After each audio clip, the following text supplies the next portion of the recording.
नमस्कार, मैं हूं वीरेंद्र द्विवेदी और आप देख रहे हैं अधिकार एक्सप्रेस।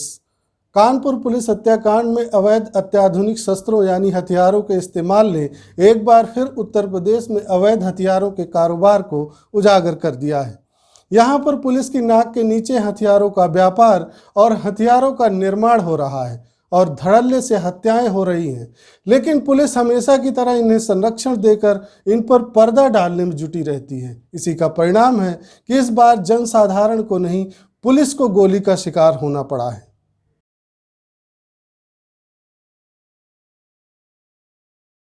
चलिए सबसे पहले हम आपको बताते हैं कि उत्तर प्रदेश के किन किन जिलों में शस्त्रों यानी हथियारों का निर्माण एवं व्यापार हो रहा है। यदि देखा जाए तो हमारे देश में अवैध शस्त्रों यानी हथियारों के धंधे ने कुटीर उद्योग का रूप धारण कर लिया है। शस्त्रों के निर्माण और सप्लाई का धंधा करने वाले राज्यों में उत्तर प्रदेश विशेष स्थान रखता है। पश्चिमी उत्तर प्रदेश के मेरठ, मुजफ्फरनगर, बुलंदशहर, मुरादाबाद, अलीगढ़, सहारनपुर, शामली, रामपुर और एटा, जबकि पूर्वी उत्तर प्रदेश में गोरखपुर और आजमगढ़ जैसे जिलों में अवैध देशी हथियारों का निर्माण तथा सप्लाई का काम हो रहा है। ये अवैध हथियार पंजाब, हरियाणा, दिल्ली और उत्तराखंड समेत देश में अन्य स्थानों के बदमाशों या अवैध हथियारों के तस्करों को बेचे जाते हैं। जहां तक अत्याधुनिक हथियारों की तस्करी की बात है तो इसके व्यापार का अड्डा उत्तर प्रदेश के बुलंदशहर में खुर्जा है। सूत्रों की माने तो देश में ग्लॉक पिस्टल, AK-47, AK-56 और MP5 जैसे अत्याधुनिक हथियार नेपाल के जरिए खुर्जा के तस्करों तक पहुंचते हैं और फिर यहां से दिल्ली, उत्तर प्रदेश, बिहार, हरियाणा, पंजाब और राजस्थान आदि कई राज्यों के बड़े गैंगस्टरों को डिमांड के अनुसार उक्त हथियार की आपूर्ति की जाती है। इन हथियारों की कीमत लाखों में होती है। बताया जाता है कि उत्तर प्रदेश के तमाम बड़े गैंगस्टर मुख्तार अंसारी, उमेश राय, त्रिभुवन सिंह, अतीक अहमद, बबलू श्रीवास्तव, ब्रिजेश कुमार सिंह, मुन्ना बजरंगी, सुंदर भाटी, अमित उर्फ भूरा व विकास दुबे आदि को खुर्जा व दिल्ली के तस्करों के जरिए ही अत्याधुनिक हथियारों की आपूर्ति होती है। दरअसल दिल्ली व उत्तर प्रदेश के खुर्जा निवासी बड़े तस्कर ही उत्तर प्रदेश सहित कई राज्यों के गैंगस्टरों को अत्याधुनिक हथियारों की आपूर्ति करते हैं।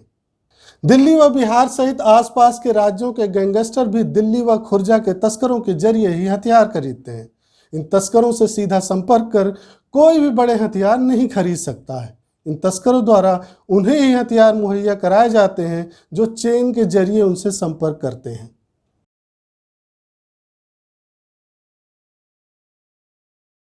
अब हम आपको बताते हैं कि 2017 से अब तक पुलिस की कार्रवाई में उत्तर प्रदेश के किन किन जिलों में शस्त्रों यानी हथियारों के निर्माण और व्यापार का भंडाफोड़ हुआ। 2017 में मेरठ शहर के सिविल लाइन में रिटायर्ड कर्नल देवेंद्र बिश्नोई के आवास पर डायरेक्टोरेट ऑफ रेवेन्यू इंटेलिजेंस ने छापा मारा था। इस छापे में उनका बेटा और राष्ट्रीय निशानेबाज प्रशांत बिश्नोई विदेशी हथियारों का तस्कर निकला। उसके घर से 100 से अधिक विदेशी हथियारों और 2 लाख गोलियों के भंडार मिले।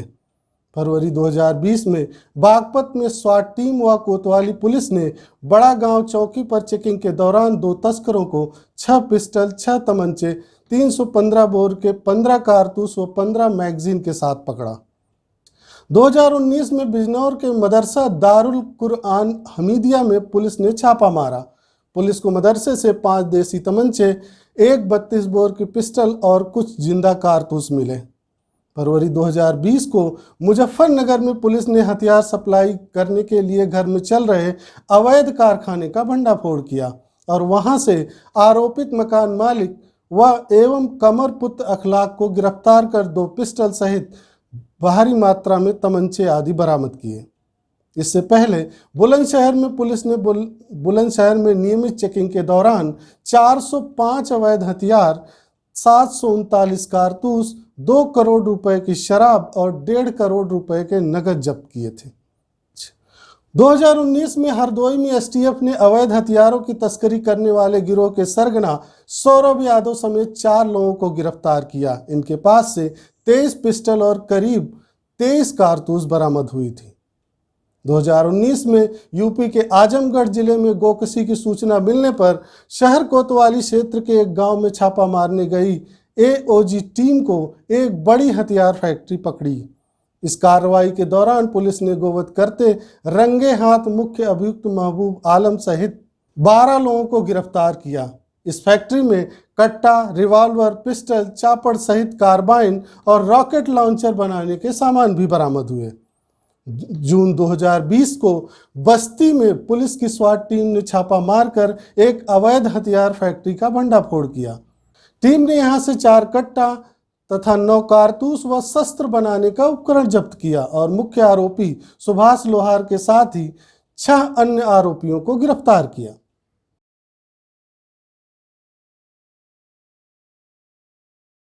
इन सब जानकारियों के बाद यह प्रश्न उठता है कि उत्तर प्रदेश में अवैध शस्त्रों यानी हथियारों का निर्माण और व्यापार कैसे प्रारंभ हुआ। एक वरिष्ठ पुलिस अधिकारी का कहना है कि आज़ादी के बाद निजी स्वामित्व वाली कई ऑर्डिनेंस फैक्ट्रियों को खत्म कर दिया गया। समय के साथ केंद्र सरकार ने हथियारों के निर्माण पर अपना नियंत्रण कठोर कर दिया और इस क्षेत्र में लोगों की नियुक्ति के लिए कड़े प्रावधान लागू कर दिए। परंतु निजी स्वामित्व वाली ऑर्डिनेंस फैक्ट्रियां समाप्त होने के कारण बेरोजगार हुए लोगों ने निजी स्तर पर शस्त्रों यानी हथियारों का निर्माण शुरू कर दिया, जिससे इनके अवैध कारोबार को बल मिलने लगा। वहीं आसानी से उपलब्ध होने वाले इन अवैध शस्त्रों से नुकसान यह हुआ कि लोगों के भीतर हिंसा करने की प्रवृत्ति पैदा होने लगी। इससे धार्मिक और जातिगत दुश्मनी को बढ़ावा मिला।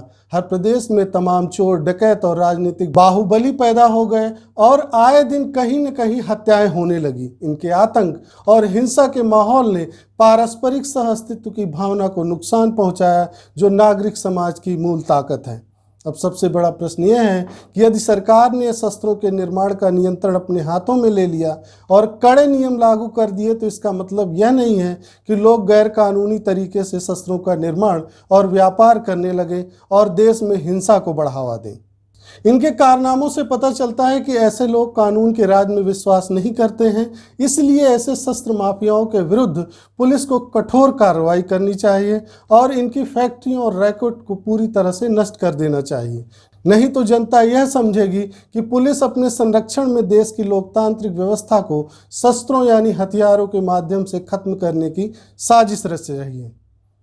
यदि आपके मन में कोई प्रश्न या सुझाव हो तो आप नीचे दिए गए बॉक्स में अपना प्रश्न पूछ सकते हैं और प्रतिक्रिया भी दे सकते हैं।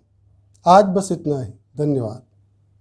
अधिकार एक्सप्रेस के नए वीडियो को देखने के लिए आप लाइक और सब्सक्राइब करें, साथ ही घंटी को जरूर दबाएं